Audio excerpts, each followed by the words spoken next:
नमस्कार सबजनालाई अनफिल्टर शैलेश च्यानलमा तपाईहरुलाई स्वागत छ। अनि आज म तपाईहरुलाई के भन्दै छु हैन, अनि तपाईहरुलाई चाहिँ आश गर्नु तर भर नपर्नु भनेर भन्दै छु तपाईहरुलाई। किन आश गर्ने तर भर नपर्ने भन्नुको तात्पर्य के हो त भन्दाखेरि तपाईहरुले कोही मान्छेसँग आश गरिरहनु भएको छ भने आश गर्नुस् तर उनीहरुले नि गरिदिन्छ भनेर भर चाहिँ किन पर्ने? भर नपर्नुस् न। तपाईहरु आफ्नो गर्नु बिलिभ हुनुस्, आफ्नो भित्रको आफूसँग आफूलाई विश्वास गर्नुस् अनि अघि बढ्नुस्। किन अरूले गरिदिन्छ भनेर पर्खिनुहुन्छ हैन, त्यस्तो नगर्नुस् के। तपाईहरुलाई म सजेसन दिएको हो कि यो सजेसन।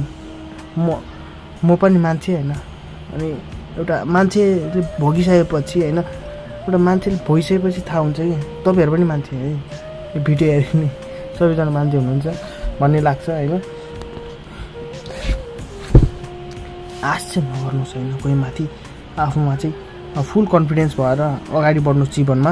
अनि मान्छे कति पछि परेर हुन्छ कि कसैको आश गरेर कसैको भर परेर यसले त यो मिलाइदिन्छु, यो कुरा मिलाइदिन्छु, यो जागिर मिलाइदिन्छु।